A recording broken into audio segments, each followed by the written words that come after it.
모르면 손해, 알면 돈이 되는 시니어 필수 정보를 지켜드리는 시니어 울타리입니다.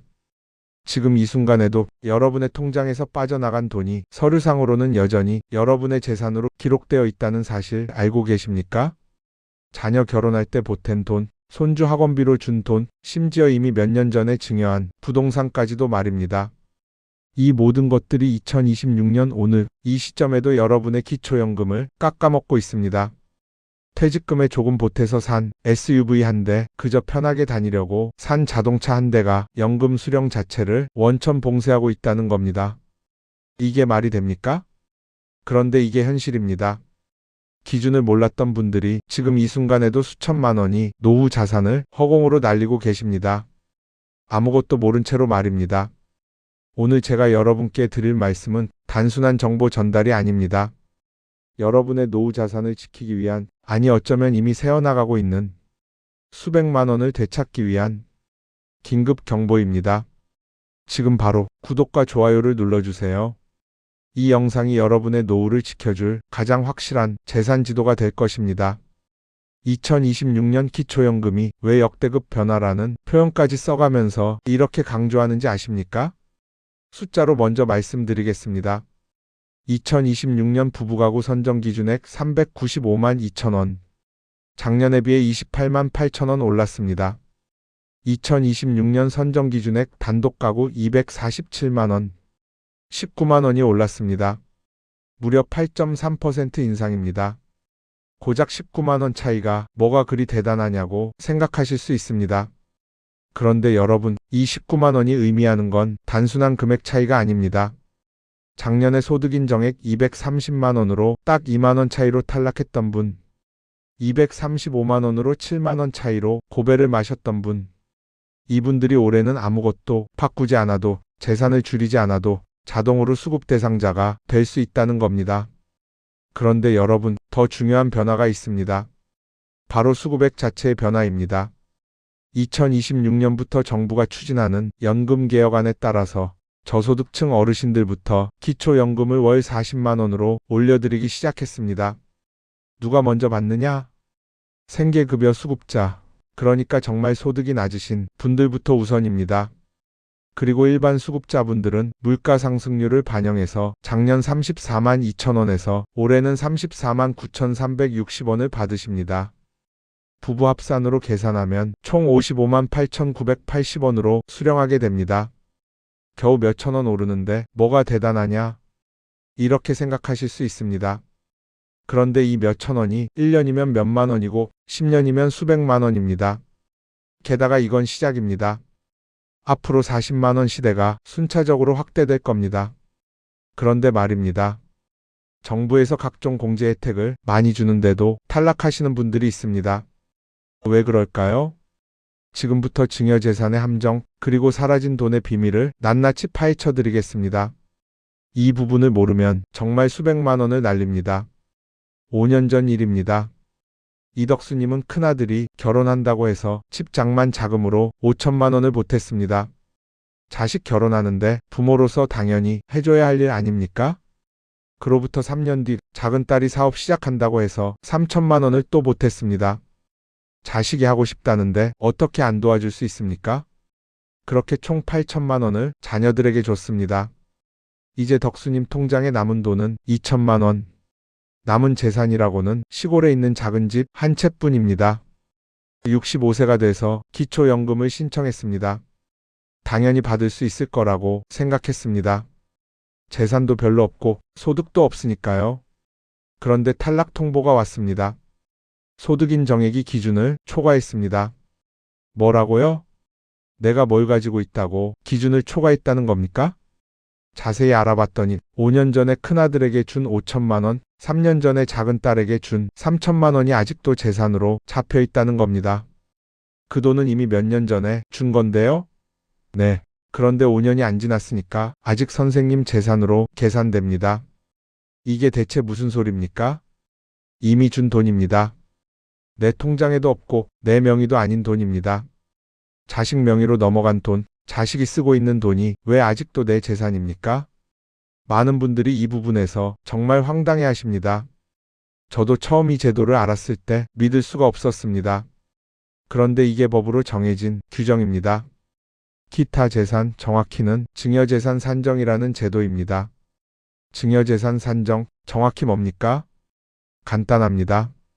자녀나 타인에게 재산을 증여했을 때 그 재산이 즉시 내 재산에서 빠지는 게 아니라는 겁니다.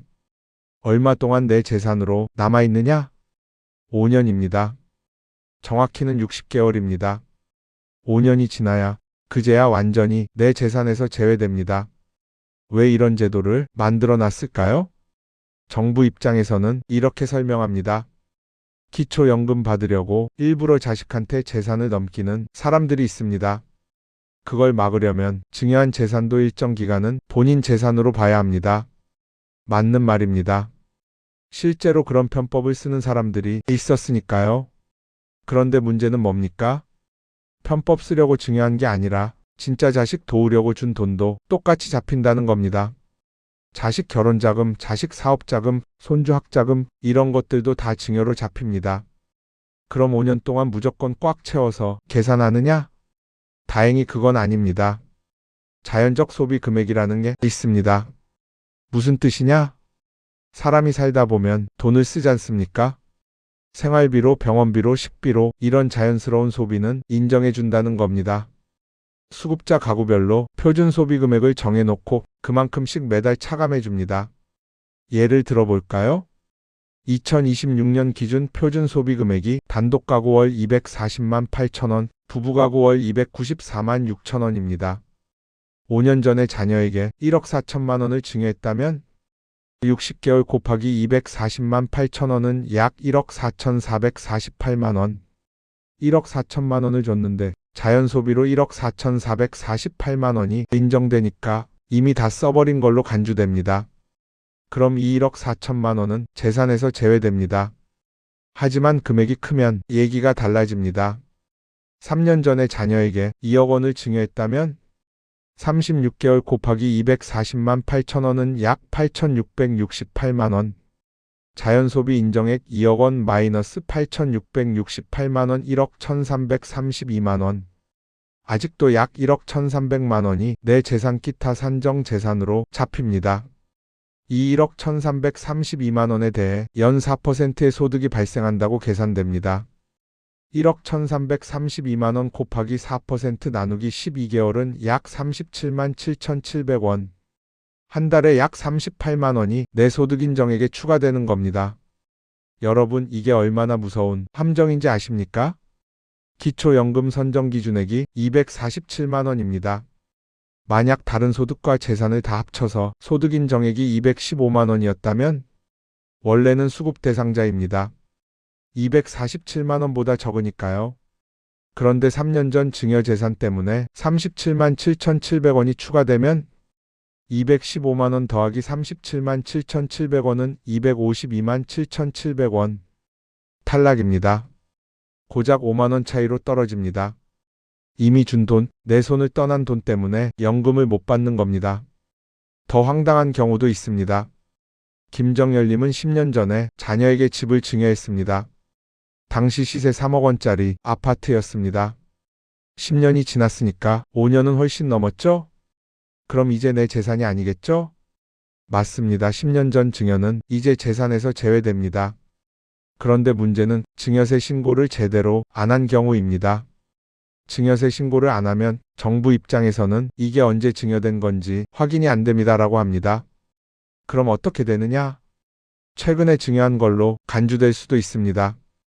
또 다른 함정이 있습니다. 명의신탁입니다. 자식 명의로 집을 사놓은 경우 말입니다. 내가 돈 내고 샀는데 명의만 자식으로 해놨어요. 실제 주인은 접니다. 이런 경우 어떻게 될까요? 원칙적으로는 명의자 자식의 재산입니다. 그런데 실제 돈을 낸 사람이 부모라는 게 밝혀지면 이게 증여로 간주됩니다. 그것도 최근 증여로 잡힐 수 있습니다. 그럼 5년 규정이 적용되고 소득인정액에 포함됩니다. 심지어 이런 경우도 있습니다. 자녀 사업자금으로 5천만 원을 빌려줬습니다. 증여가 아니라 대여입니다. 나중에 갚으라고 했어요. 그냥 준 게 아니에요. 증빙이 있습니까? 차용증을 썼습니까? 이자 약정은 했습니까? 없으면 증여로 간주됩니다. 부모 자식 간의 차용증까지 쓰는 경우가 드물지 않습니까? 그런데 그게 독이 됩니다. 자, 여기서 핵심 정리하겠습니다. 첫째, 자녀에게 준 돈은 5년간 내 재산으로 잡힙니다. 둘째, 자연소비 금액만큼 매달 차감되지만 금액이 크면 오래 남습니다. 셋째, 증여세 신고를 제대로 안 하면 증여 시점 입증이 어렵습니다. 넷째, 명의신탁이나 무증빙, 대여는 모두 증여로 간주됩니다. 그럼 어떻게 해야 할까요? 첫째, 자녀에게 목돈을 줄 때는 반드시 증여세 신고를 하십시오. 증여세를 내라는 게 아닙니다. 신고만 하면 됩니다. 금액이 적으면 세금도 안 나옵니다. 신고를 해놔야 나중에 언제 준 거다라고 입증할 수 있습니다. 둘째, 만약 빌려주는 거라면 반드시 차용증을 쓰십시오. 부모 자식 간이라도 차용증, 이자 약정, 상환 계획을 문서로 남기십시오. 그래야 대여로 인정받고 증여가 아니라는 걸 증명할 수 있습니다. 셋째, 기초연금 신청 5년 전부터는 큰 돈을 주지 마십시오. 60세가 됐다면 이제부터는 자녀에게 목돈 주는 걸 신중하게 생각하셔야 합니다. 5년 뒤 기초연금 신청할 때 그게 다 발목을 잡습니다. 넷째, 이미 준 돈이 있다면 정확히 계산해 보십시오. 언제 줬는지, 얼마를 줬는지, 지금 시점에서 얼마나 남아있는지 이걸 정확히 알아야 소득인 정액을 제대로 계산할 수 있습니다. 가장 중요한 말씀 드리겠습니다. 자녀에게 집 사줄 때 보탠 돈이 5년 동안 내 연금 발목을 잡습니다. 이 한 문장을 꼭 기억하십시오. 부모 마음에 자식 도와주는 건 당연합니다. 저도 압니다. 그런데 여러분이 노후도 중요합니다. 여러분의 존엄도 지켜야 합니다. 자식 도와주는 것도 좋지만 여러분 자신의 연금부터 확보하고 도와주십시오. 그게 자식한테도 여러분한테도 더 좋은 겁니다. 증여 재산만큼이나 무서운 함정들이 일상 속에 숨어 있습니다. 여러분이 전혀 예상하지 못한 곳에서 기초연금 탈락의 원인이 만들어집니다. 실제로 기초연금 탈락하신 분들이 사례를 모아보니까 대부분이 7가지 중 하나 때문에 떨어졌습니다. 지금부터 하나씩 차근차근 짚어드리겠습니다. 집중해 주십시오. 가장 흔한 케이스입니다. 오재길님은 큰아들이 집을 옮기면서 전세금 2억 원을 돌려받았습니다. 그런데 새집 입주까지 한 달 정도 시간이 있습니다. 아버지, 이 돈 한 달만 통장에 넣어두면 안 될까요? 제 통장에 두면 이것저것 빠져나갈까봐 걱정이에요. 부모 입장에서는 당연히 해줄 수 있는 일입니다. 한 달만 맡아주면 되는 거잖아요. 그래서 아들 전세금 2억 원을 부모 통장에 넣어뒀습니다. 한 달 뒤 아들이 돈을 찾아갔습니다. 문제없이 끝난 걸로 보입니다. 그런데 3개월 뒤 기초연금 자격 재조사 통보가 왔습니다. 조사 공무원이 통장 내역을 확인하더니 이렇게 말합니다. 3개월 전에 통장에 2억이 있었네요? 이게 무슨 돈입니까? 아들 전세금 잠깐 맡아준 거예요. 지금은 다 빠져나갔어요. 그래도 조사 시점에 있었으니까 금융재산으로 잡힙니다. 말이 됩니까? 내 돈도 아니고 지금은 없는 돈인데 그 시점에 있었다는 이유만으로 재산으로 잡힌다는 겁니다. 그런데 이게 현실입니다. 기초연금 재산조사는 조사 시점의 잔고를 기준으로 합니다. 그 돈이 누구 돈인지, 왜 있었는지는 중요하지 않습니다. 그 순간 통장에 있었으면 내 재산입니다. 물론 소명할 수는 있습니다. 증빙자료 제출하고 아들이 확인서 써주고 전후 거래 내역 다 보여주면 인정받을 수도 있습니다. 그런데 그 과정이 얼마나 복잡하고 귀찮은지 아십니까? 자녀 돈 절대 내 통장에 넣지 마십시오. 잠깐만 한 달만 임시로 이런 말에 절대 넘어가지 마십시오. 자식이 불쌍해 보여도 당신의 연금이 먼저입니다. 자식한테 이렇게 말하십시오. 은행에 맡겨라. 정기예금 한 달짜리 들어라. 내 통장은 안 된다. 이것도 정말 많은 케이스입니다. 김미자님은 딸이 해외 근무를 나갔습니다. 그런데 한국에 통장이 몇 개 있습니다. 엄마, 제 통장 좀 관리해 주시면 안 돼요? 카드값도 나가고 보험료도 나가고 그런데 제가 한국에 없어서 확인을 못해요. 딸 카드를 엄마가 가지고 있고 딸 통장 비밀번호도 엄마가 알고 있습니다. 엄마는 매달 자기 돈을 딸 통장에 넣어줍니다. 카드값 내고 보험료 내고 이게 뭐가 문제냐고요? 기초연금 조사할 때 이 거래 내역을 보면 정기적 이체로 보입니다. 엄마 통장에서 딸 통장으로 매달 일정 금액이 이체되고 있습니다. 이게 어떻게 해석되느냐? 증여 또는 사적 이전 소득으로 간주됩니다. 아니, 딸 카드값 내준 건데 그게 왜 증여입니까? 정기적으로 이체되는 건 소득 이전으로 봅니다. 증여세 신고를 하셨습니까? 그런 거 누가 합니까? 그럼 증여로 잡힙니다. 더 큰 문제는 반대의 경우입니다. 딸이 해외에서 월급을 받아서 한국 통장으로 송금합니다. 그 돈을 엄마가 관리하면서 생활비로 씁니다. 이건 어떻게 잡힐까요? 자녀로부터 받는 정기적 이전 소득으로 간주됩니다. 한 달에 100만 원씩 들어온다면 그게 소득 인정액에 그대로 추가됩니다. 제 딸 돈인데요. 제가 관리만 해주는 건데요. 정기적으로 들어오면 소득입니다. 자녀 통장 절대 대신 관리하지 마십시오. 요즘 인터넷 뱅킹, 모바일 뱅킹 다 됩니다. 해외에서도 관리 가능합니다. 굳이 부모가 나설 필요가 없습니다. 그리고 설령 해줘야 한다면 절대 정기 이체하지 마십시오. 일회성으로 불규칙하게 그때그때 다른 금액으로 해야 증여나 소득으로 안 잡힙니다. 이것도 정말 조심해야 합니다. 박호성님은 아들이 집을 사려고 하는데 돈이 부족합니다. 아버지 집을 제가 사면 안 될까요? 시세보다 싸게 파세요. 어차피 나중에 제가 물려받을 집 아닙니까? 부모 입장에서는 합리적으로 들립니다. 어차피 나중에 상속할 집인데 미리 싸게 파는 게 뭐가 문제냐? 그래서 시세 3억 원짜리 집을 아들에게 2억 원에 팔았습니다. 이게 뭐가 문제냐고요? 시세와 거래가의 차액 1억 원이 기타 재산으로 합산됩니다. 왜냐하면 이게 사실상의 증여로 간주되기 때문입니다. 시세보다 싸게 팔았다는 건 그 차액만큼 증여한 것과 같다는 논리입니다. 그럼 이 1억 원에 대해 5년간 재산으로 잡힙니다. 1억 원 곱하기 4% 나누기 12개월은 약 33만 3천 원. 한 달에 33만 3천 원이 소득인정액에 추가됩니다. 선정 기준액 247만 원인데 이것만으로도 거의 다 채워집니다. 그럼 시세대로 팔면 되는 거 아닙니까? 맞습니다. 시세대로 팔면 문제 없습니다.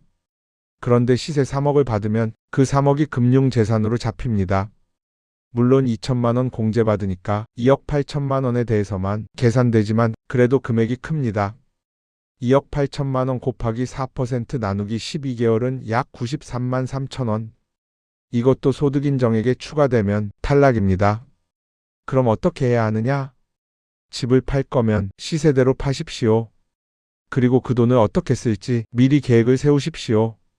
만약 기초연금을 받고 싶다면 그 돈으로 생활비를 쓰면서 자연스럽게 줄여나가야 합니다.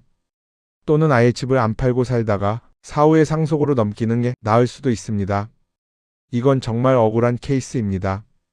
박상정님은 10년 전에 작은 구멍가게를 했습니다. 사업자 등록도 냈습니다. 5년 전에 가게 접었습니다. 그런데 사업자 등록 폐업 신고를 안 했습니다. 어차피 장사 안 하는데 굳이 신고까지 해야 하나? 이렇게 생각하고 그냥 뒀습니다. 기초연금 신청했더니 탈락했습니다. 사업자 등록이 살아 있습니다. 사업소득이 있는 걸로 간주됩니다. 장사 안 한 지 5년 됐는데요. 소득이 어디 있어요? 폐업 신고를 안 하셨으니까 확인이 안 됩니다. 사업자가 살아있으면 잠재적 사업소득이 있다고 봅니다. 말도 안 되는 소리지만 이게 현실입니다. 사업자 등록이 살아있으면 실제 소득이 없어도 소득이 있을 가능성이 있다고 보는 겁니다. 물론 소명하면 됩니다. 실제로 장사 안 한다는 걸 증명하면 됩니다. 그런데 그 과정이 복잡합니다. 국세청 과세자료, 매출 내역, 통장 거래 내역 등등 다 제출해야 합니다. 장사 접으면 반드시 폐업 신고하십시오. 귀찮아도 나중에 기초연금 신청할 때 이게 발목을 잡습니다. 그리고 사업자 등록뿐 아니라 법인 등록, 각종 면허 같은 것도 마찬가지입니다. 안 쓰는 건 정리하십시오. 이게 진짜 무서운 함정입니다.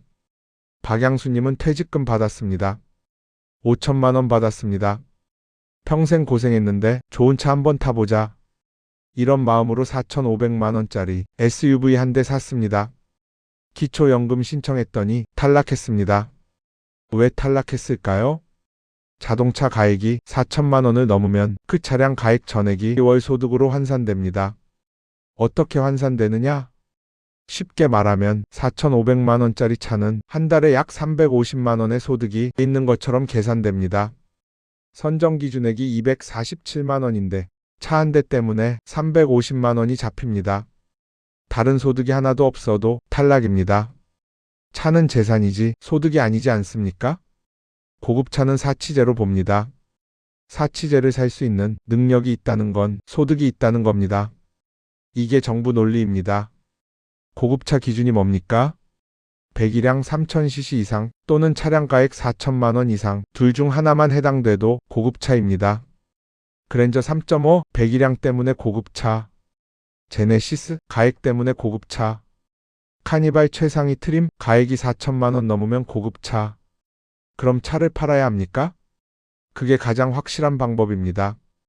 아니면 차량 가액을 4천만 원 이하로 낮추는 방법이 있습니다.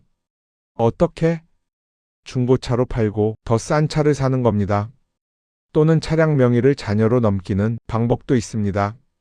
하지만 이것도 증여로 잡힐 수 있으니 조심해야 합니다. 65세 가까워지면 절대 비싼 차 사지 마십시오. 퇴직금 받아서 좋은 차 사고 싶은 마음 이해합니다. 그런데 그 차 한 대가 연금을 날립니다. 차는 3천만 원 이하, 배기량은 2500cc 이하로 하십시오. 홍금표님은 종신보험 들어놓은 게 있습니다. 20년 전에 가입한 보험 해약 환급금이 꽤 쌓였습니다.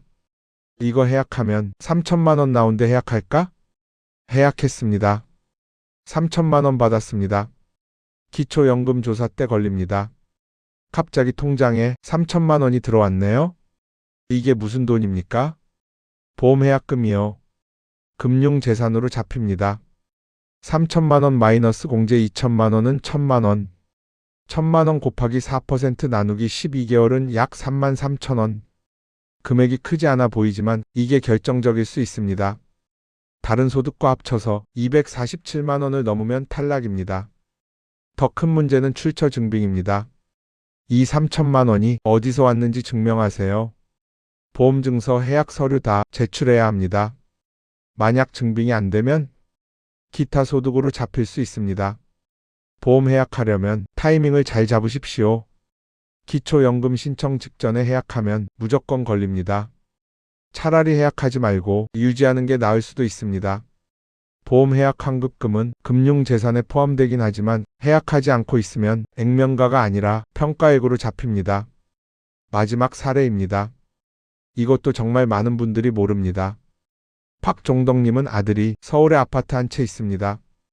공시가 7억 원짜리, 아들은 해외 발령으로 외국에 나가 있고 부모가 그 집에 살고 있습니다.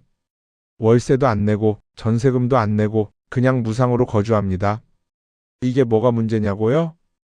공시가 6억 원을 초과하는 주택에 무상으로 거주하면 무료 임차 소득이 적용됩니다. 무슨 뜻이냐? 월세를 안 내도 월세만큼의 소득이 있다고 보는 겁니다. 공시가 7억 원 아파트의 추정 월세가 월 200만 원이라면 월 200만 원이 소득 인정액에 추가됩니다. 말도 안 됩니다. 제 아들 집에 제가 사는데 그게 왜 소득입니까? 정부 논리는 이렇습니다. 남의 집에 무상으로 살면 월세를 아끼는 효과가 있습니다. 그게 소득입니다. 억울하지만 이게 규정입니다. 자녀 집에 무상으로 살지 마십시오. 최소한의 월세라도 내십시오. 월 30만 원, 50만 원이라도 내고 계약서를 쓰십시오. 그러면 무료 임차가 아니라 유료 임차가 되고 그 금액만 소득으로 잡힙니다. 자, 여기까지가 일상 속에 숨어있는 7가지 함정이었습니다. 여러분 이 중에 하나라도 해당되는 게 있으십니까? 있다면 지금 당장 조치를 취하셔야 합니다. 많은 분들을 혼란스럽게 하는 게 또 하나 있습니다. 바로 국민연금과 기초연금이 관계입니다. 국민연금 많이 받으면 기초연금이 깎인다는 말 들어보셨죠? 이게 정확히 어떤 건지, 2026년에는 어떻게 바뀌는 건지 지금부터 명확하게 정리해 드리겠습니다. 평생 성실하게 국민연금 보험료를 냈습니다. 젊었을 때 매달 월급에서 빠져나가는 그 돈 아까웠지만 꼬박꼬박 냈습니다. 나중에 노후에 도움이 되겠지 하는 마음으로요. 그런데 막상 65세가 돼서 기초연금을 신청하려고 보니까 이런 말을 듣습니다. 국민연금을 많이 받으시네요? 그럼 기초연금은 깎입니다. 이게 대체 무슨 소리입니까? 성실하게 국민연금 낸 게 죄가 됐습니까? 오히려 불성실하게 안 낸 사람이 기초연금을 더 많이 받는다는 겁니까? 많은 분들이 이 부분에서 정말 억울해 하십니다. 저도 이해합니다. 정말 이상한 제도입니다. 복잡하게 설명하면 머리만 아픕니다. 핵심만 말씀드리겠습니다. 국민연금 수령액이 기초연금액의 150%를 넘으면 기초연금이 깎이기 시작합니다. 2026년 기준으로 계산해 볼까요? 34만원 곱하기 1.5는 51만원. 국민연금을 월 51만원 이하로 받으시면 기초연금 감액 없습니다. 34만원 전액 받으십니다. 국민연금을 월 51만원 넘게 받으시면 여기서부터 기초연금이 조금씩 깎이기 시작합니다. 얼마나 깎이느냐? 최대 50%까지 깎일 수 있습니다. 구체적인 예를 들어보겠습니다. 김두일님은 평생 직장생활 성실하게 하셨습니다. 국민연금 보험료도 꼬박꼬박 냈습니다. 국민연금 수령액 월 70만원 기초연금 신청했더니 어떻게 됐을까요? 51만원을 넘었으니까 감액 대상입니다. 감액 계산 방식이 복잡하긴 한데 간단히 말씀드리면 초과분에 비례해서 깎입니다. 두일님의 경우 대략 기초연금의 70% 정도, 그러니까 약 23만원 정도를 받게 됩니다. 34만원을 받아야 하는데 23만원만 받는 겁니다. 11만원이 날아갔습니다. 반대로 이런 분도 계십니다. 오석호님은 젊었을 때 사업하시느라 국민연금 가입을 제대로 못하셨습니다. 그러다 50대에 잠깐 직장생활 하면서 5년 정도만 국민연금을 냈습니다. 국민연금 수령액 월 25만원, 기초연금은 34만원 전액 받습니다. 감액 없습니다. 국민연금 25만원 더하기 기초연금 34만원은 합계 59만원. 반면 두일님은 어떻습니까?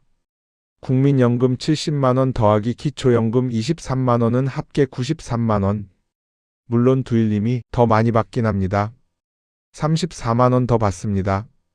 그런데 기초연금만 놓고 보면 석호님이 11만원을 더 받는 겁니다. 이게 공평합니까? 솔직히 말씀드리면 공평하지 않습니다. 정부 입장에서는 이렇게 변명합니다. 국민연금을 많이 받으면 이미 노후 준비가 된 거 아닙니까? 그럼 기초연금은 어려운 사람한테 더 많이 줘야죠. 이론적으로는 맞는 말입니다. 복지 정책이라는 게 원래 더 어려운 사람을 우선해야 하니까요. 그런데 국민연금을 많이 받는다는 건 뭡니까? 평생 보험료를 많이 낸 겁니다. 성실하게 낸 겁니다. 그런데 그게 오히려 불이익이 된다? 그래서 논란이 많았습니다. 2026년 연금개혁안에서 이 제도가 어떻게 바뀔까요? 완전 폐지까지는 아직 확정되지 않았습니다. 하지만 정부에서 연계감액제도 완화 또는 단계적 폐지를 심각하게 검토하고 있는 건 사실입니다. 그럼 우리는 어떻게 해야 할까요? 첫째, 국민연금을 포기하지 마십시오. 어차피 기초연금 깎일 거면 국민연금 안 내겠다. 이러시면 안 됩니다. 감액된다고 해도 받는 게 안 받는 것보다 훨씬 낫습니다. 감액돼도 총액은 더 많습니다. 둘째, 제도 변화를 계속 주시하십시오. 2026년부터 연금개혁안이 본격적으로 추진됩니다. 연계감액제도가 완화되는 순간 여러분이 받는 기초연금이 확 늘어날 수 있습니다. 셋째, 65세가 가까워지면 미리 계산해 보십시오.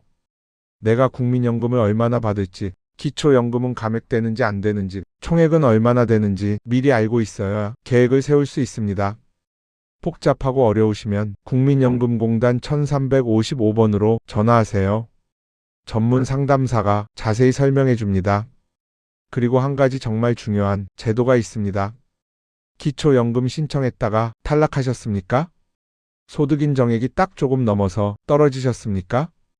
그렇다면 반드시 수급희망 이력관리를 신청하십시오.